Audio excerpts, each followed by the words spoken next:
Bueno, hola Andrés, ¿cómo estás? Mucho gusto. Andrés Malamud, para los que no lo conocen, que casi todo el mundo sí lo conoce, es licenciado en Ciencia Política por la Universidad de Buenos Aires y doctorado en el Instituto Universitario Europeo. Es investigador principal en el Instituto de Ciencias Sociales de la Universidad de Lisboa. Es argentino y conoce muy bien nuestra realidad política y desde hace muchos años la analiza con la ventaja de que lo hace con la perspectiva de que no está todos los días con nosotros acá. Bueno, vamos a tratar de sacarte de los temas sobre los que te preguntan siempre. Como sabes, nos dedicamos a la comunicación de empresas y quisiéramos tu mirada de la política con un sesgo distinto que es el de la comunicación. Y quizá para empezar, te queríamos preguntar, ¿qué te parece que es comunicar bien para un político? Gracias, Juan, por la pregunta. Me parece que ustedes quieren hacerme contestar de lo que no sé. Así que vamos a ver cómo consigo A ver cómo sale. evadir con alguna elegancia. Considero que en política es importante explicar, y cuando pienso en política pienso en gobierno. Por supuesto que un candidato en campaña tiene que tener un mensaje y un presidente tiene que tener otro, porque la función del candidato es ganar y la del presidente es gobernar. Entonces, sigo mucho a Fernando Henrique Cardoso, 8 años presidente de Brasil, que decía que gobernar es explicar, explicar, explicar. Y la explicación para él tenía un valor fundamental porque era parte de la política pública. Una política pública, para ser efectiva, tiene que ser obedecida. Y para ser obedecida tiene que ser entendida. Entonces le pongo mucha importancia al papel de la explicación en la política de gobierno.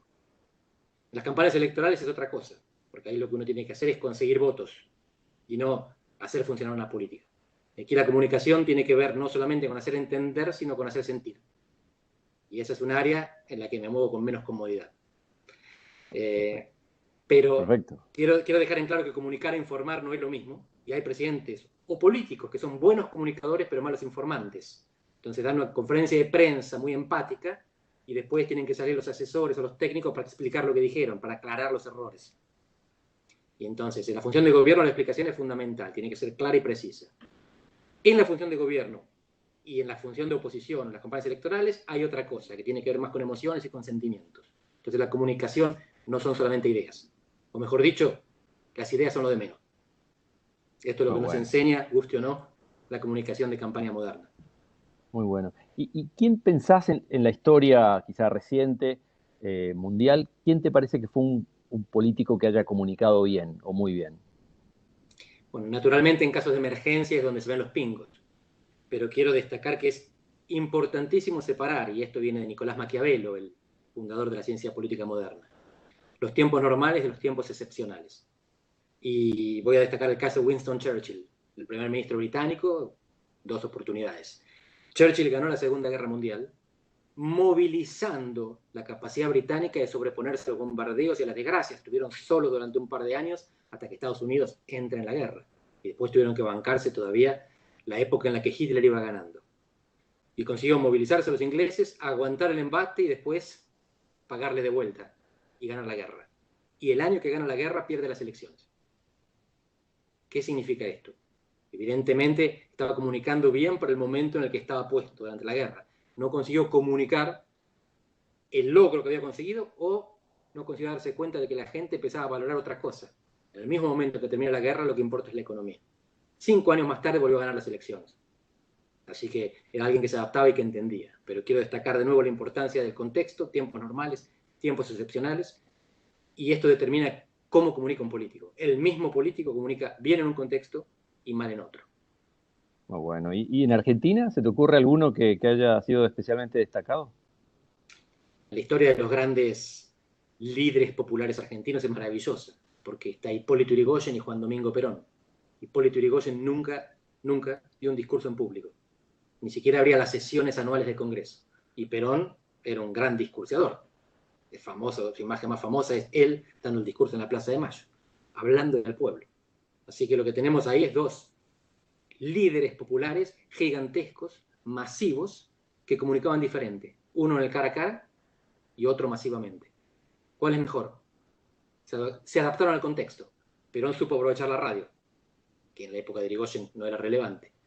Después algunos se adaptaron mejor a la televisión.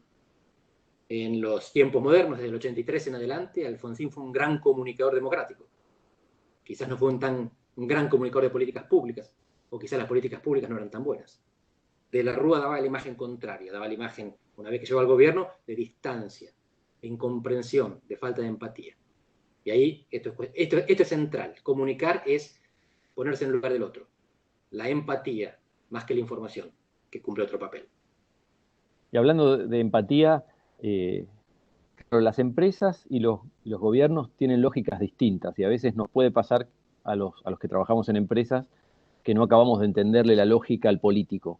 Si tuvieras que resumir cómo piensa un político, ¿qué dirías? De nuevo, depende si es un político en campaña o un político en gobierno. El político en campaña piensa como quien trabaja en la empresa. El objetivo es maximizar la ganancia o los votos. El objetivo en el gobierno piensa más como un macroeconomista que como un microeconomista. Piensa en equilibrios. Un poco más de inflación puede ser, pero mucho no, porque entonces se tiene que compensar con el crecimiento y con el empleo. Y si tenemos más de una, tenemos menos de otra y son las dos igualmente valiosas. En principio, para la empresa y para el político en campaña no hay trade-off, no hay trade-offs, no hay tensiones. Es siempre más, mejor. Para un político que gobierna, más no siempre es mejor, porque más de una cosa es menos de la otra. Y eso es lo que hace que los políticos en campaña se acerquen a las empresas y puedan prometer cosas y las empresas sientan simpatía y siempre el gobierno les defraude. Porque el principio de la optimización de gobierno no es el principio de la maximización de la empresa. Interesante. Y sabiendo que los gobiernos en América Latina son distintos entre sí, pero si tuvieras que simplificar, ¿qué crees que los gobiernos de América Latina están queriendo escuchar en este momento de parte de las empresas? Y quizá con un doble clic en Argentina. Y me imagino que todos los presidentes quieren escuchar a empresas que vengan a decirles, voy a invertir en tu país. En este contexto esto es un poco difícil, así que quizás se consolarían con las empresas que les digan, no voy a irme de tu país. Pero en cualquier caso, viene un mundo más híbrido, con más sinergias, público-privado. Y por lo tanto va a hacer falta más cooperación. Más cooperación significa menos hostilidad. Regulaciones combinadas, no imposición de los gobiernos ni imposición del gran capital.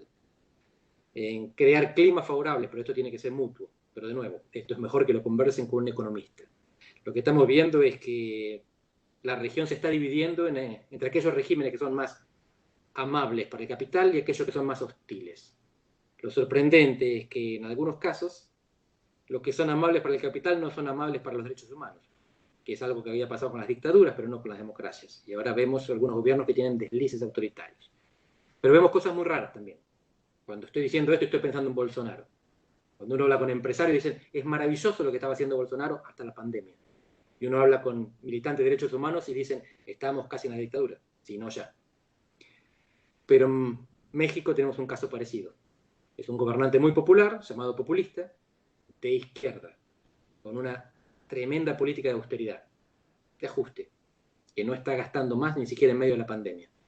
Y que tampoco se está cuidando mucho de la pandemia. Así que lo que vemos es que los dos países más grandes de América Latina están en manos de líderes populistas con características ideológicas opuestas y que en el fondo tienen políticas que no difieren demasiado. Son un poco antisanitarias y son bastante austeritarias.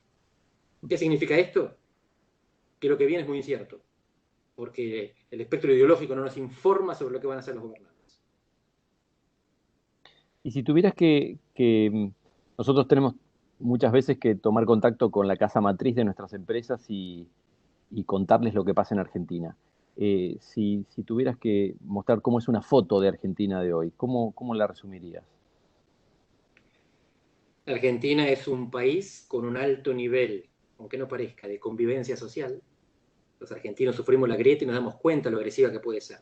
Pero tiene un nivel de violencia muy inferior a prácticamente todos los demás países de América Latina, con quizás la excepción de Chile. Chile es el único país que tiene menos homicidio per cápita que Argentina. Argentina tiene la mitad de homicidios que Uruguay, 4 veces menos que México, 6 veces menos que Brasil. Y no tiene crimen político. Es muy raro y cuando hay algún policía que se le va la bala, es perseguido, es encarcelado, es juzgado y sancionado. Mientras que en otros países de América Latina hay asesinatos permanentes, no solo persecución, de activistas y periodistas. Así que Argentina sigue siendo un remanso de paz, aunque no parezca, en un continente turbulento. Económicamente es otra cosa. Sería engañar a las casas matrices, decirles que vengan a Argentina porque habrá estabilidad económica. No sabemos si la habrá, no es muy probable que la haya. Y sin embargo, en el medio de la turbulencia hay siempre oportunidades de negocio. Si yo fuera un entrepreneur, si yo fuera un empresario, si yo fuera un pionero, lo que haría es buscar oportunidades de negocio en un país turbulento como Argentina, que probablemente seguirá haciéndolo. Qué bueno, es una mirada realista, optimista y bien informada, muy interesante. Y si eh, tuvieras que pensar en qué hay que mirar, no para hacer predicciones, pero para poder eh, traquear lo que va sucediendo en Argentina para entender qué va a pasar en las elecciones del año que viene, ¿a dónde hay que prestar atención? Una gran pregunta porque en general la información convencional no está al tanto de los detalles de la política argentina y te doy dos que son fundamentales. El primero es que Argentina es el único país del mundo que tiene elecciones desdobladas para la Cámara de Diputados. ¿Qué significa eso? Que cada vez que los argentinos votan diputados, votan a la mitad de los diputados. En el resto del mundo, cuando votan diputados, lo votan a todos al mismo tiempo. En Argentina, una foto cualquiera del Congreso, en la Cámara de los Diputados, lo que te da es la imagen de las dos últimas elecciones, no de la última. Entonces, esto significa que una elección legislativa es la mitad de consecuente que en cualquier otro país. La elección de 2021 no define la de 2023, que es la presidencia. Dicho esto, ¿qué es lo más importante? ¿Cuál es el lugar donde hay que poner el ojo en las elecciones? Provincia de Buenos Aires.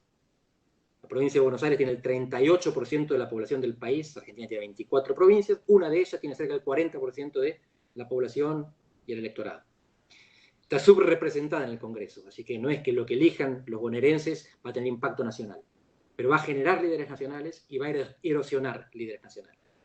No es que el que gane la provincia de Buenos Aires va a ser presidente, al contrario, pero puede romper a los que pretendan serlo.